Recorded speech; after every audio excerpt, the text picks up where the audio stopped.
You're watching Guitar 101 Rammstein, and here I'm going to go back to a video I did about 6 years ago, and I wanted to redo it, better quality, and also cover a few things that I got a lot of questions on.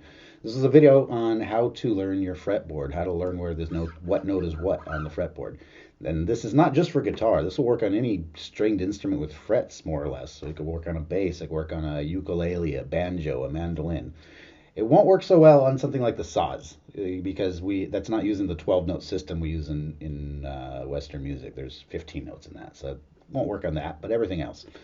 Um, so basically, I found a way as over the years of teaching how to kind of streamline teaching students how to learn their fretboard. I'm not saying I invented this. I came up with it on my own. Maybe there's other people that use the same method, but this is something I've been using for quite a while now, and it's very effective. I also used it to teach myself because learning the fretboard is very tedious, it's very time consuming, and it's very boring. So I was like, how could I learn a way to do this where it's a little bit more interesting? There's traditional methods, where we learn like the C major scale. And we learn it in different positions, different octaves. And we're just, we're learning C, D, E, F, G, A, B, C as many places as we can on the neck. That works too. This way we're going to take a linear approach. And what's great about this is even if you don't have it memorized, you're always going to be able to figure out what note is what. So say I want to play along to a backing track and I know very little about theory. I know I have to be in a key. So the backing track's in the key of C, and I'm like, okay, I can play my pentatonic shape, but where is C? This method, you're going to be able to find it and then just move that shape. So let's go ahead and get started on it. I'm going to start with my A string. What we're going to do here is we're going to kind of multitask in our practice this way. We're going to be learning where the notes are, but we're also learning modes of the major scale at the same time. So I'm using the A string just to keep it simple because we're going to start with A in the alphabet. Now the musical alphabet, it goes A, B, C, D, E, F, G. There's no H. It just repeats A, B, C, D, E, F, G over and over. I'm skipping what we call accidentals. That's our sharp and flat notes that are between most of the notes. All right, so I'm going to play through it real quick. I'm going to play notes A, B, C, D, E, F, G all the way until the next A. That's going to be my 12th fret with the double dots. I'm going to play through that. So it's A, the open string, B, second fret, third fret is C, fifth fret is D, seventh fret is E, eighth fret is F, 10th fret is G, and 12th fret is A. All right, so you'll see I'm skipping frets most of the time. So there's one little thing to remember. We're not always skipping a fret. When we are skipping a fret, we're skipping an accidental. Like here's the open A string, fret 0. So if we went to fret 1, that's an A sharp or a B flat. But there's my B. B and C are next to each other though. So there's two tricky spots, I'd call them, to remember. B and C and E and F. So a lot of times when we're trying to memorize notes in a certain order with music, we use a mnemonic method. Like to memorize our strings, E, A, D, G, B, E. Eddie ate dynamite, goodbye Eddie. Stuff like that. So I never really came up with one for B, C, E, F. Birds can even fly. If you can think of a better one, go ahead and put it in the comments. So we just got to remember B and C is next to each other and E and F is next to each other. Everything else we're skipping a fret. So we got to know our string note names. We're going to start with A. Again, I'll go through it with the A string. Open A. I'm going to skip a fret to B. B and C is next to each other, so fret 3 is C. Skip a fret to D, fret 5. Skip a fret to E, that's fret 7.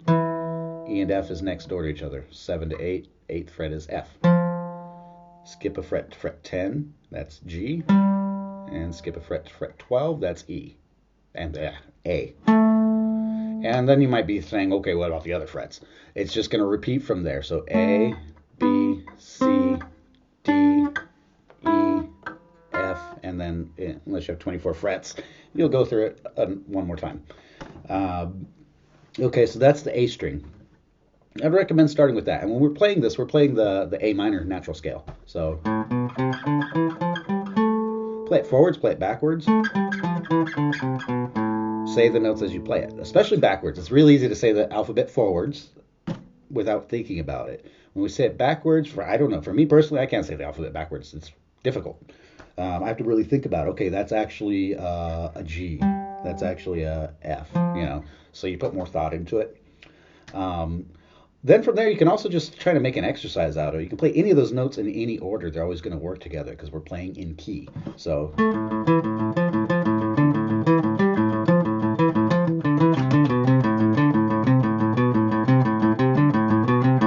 know, there we go. Real easy to even just start improvising. If you know those notes, you open up a backing track in the key of A minor or C major, you'll be able to just play along with it. So next, let's look at my E string, my sixth string, the top one. All right, it's the same thing except we start at a different point. We start with E. E goes right to F, 0 to 1. F, we jump a fret to G. That's the 3rd fret. 5th fret, A. 7th fret, B. 8th fret is C. B and C next to each other. 10th fret, D. 12th fret, E. And that's our Phrygian minor scale, which will also actually fit to the key of C major, A minor. All of these are using the same 7 notes. We're just starting at a different point, so they all will fit in the key of C major or A minor. So if you start with those 2 strings, E and A, the E string at the bottom is exactly the same pattern, 0, 1, 3, 5, 7, 8, 10, 12. And again, that's E, F, G, A, B, C, D, E. So we just hear it's a couple octaves apart. Same pattern, same notes. Okay, so that's what I covered in my original video, and then I still had people asking, okay, what about the B string? That's okay. If you don't get it, then I'm going to go through the rest of the strings for you real quick. B string, the 2nd string up. We're starting with B. 1st fret is C. Skip a fret to D. Skip a fret to E. 1 fret over to F. So that's the 6th fret. 1 fret over to G. 2 frets over to G, sorry. 2 frets over to A. And 2 frets over to B. And that's our B Locrian. The only diminished mode in the 7 modes of the major scale. What am I missing? I'm missing the D. That is Dorian minor. And open D, skip a fret to E, 1 fret over to F, skip a fret to G, skip a fret to A, skip a fret to B, 1 fret over to C, 2 frets over, and we're back at D again. And finally G, we have our Mixolydian. Open G, 2nd fret is A, 4th fret is B, 5th fret is C, 7th fret is D, 9th fret is E, 10th fret is F, 12th fret, we're back at G again. All right. One helpful technique for this too, it's if you say the notes as you play it, like I said earlier, that does help. You're going to kind of memorize it easier for most people.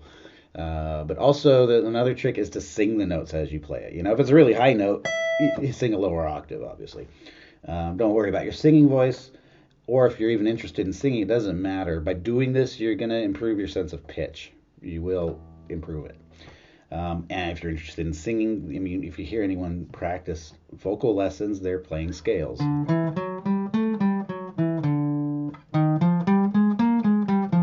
So it's a good exercise, another add-on to a multitasking version of this exercise. Like I said, any of these strings will work in the key of C major or A minor. So you can, or you can look up a specific backing track to like E Phrygian, and any of those strings will work. And also, as you do this, you're going to start singing. If you've learned scales across the strings, like I just played, like the C major scale, you're going to be able to start seeing that pattern a lot easier. It made me, for me anyways, it made it easier to visualize the pattern and not get lost. Especially if I go out of if I've learned the scale in this position and I want to shift over, I'm not totally getting out of my comfort zone where like, oh, am I going to hit the right note next? It's a lot easier to kind of keep track of where you are. why you would want to learn your fretboard. I mean, there's a lot of guitarists that just want to learn songs and they're fine with learning tablature. They might even know what they don't care. That's a B or this is a C. That's fine and all. I know really great guitarists that are like that. There is a big advantage of knowing where your notes are, though. I could give a million examples. Um, First off, I'll start by saying it's not going to hurt you to learn your fretboard. It's not going to change the way you play, and it's not going to hurt you. If anything, it's going to help you. I can guarantee that. Some examples. I mean, sometimes, like for good examples, if I want to play to a backing track, that way I can find where the key is, where to move that scale shape to. Sometimes I can play a pattern and I look at it. Maybe it's the notes A, B, C, and I'm playing it like I could even read tablature that shows me to play it like this. So I'm using two strings. I have to stretch, use my little finger and stretch two frets to the A string. A, B, C. If I know my fretboard, I can look down at what I'm playing and go, wait a minute, why am I doing it like that? There might be a reason, but sometimes I might go, hey, well, why am I making more work than it has to be? I got an A, B, and C right here. So there's going to be several ways to play the exact same notes on a guitar. That's what's unique about a lot of stringed instruments compared to something like a piano or a flute. So you're going to find easier ways to play things. Sometimes you can customize the way where you position something for the way your hands work. And yeah, I mean, I could go on and on and on for why this is useful, but I guess some of those examples will hopefully show you that. Now you might be asking, what about these notes I'm skipping? That's a good question.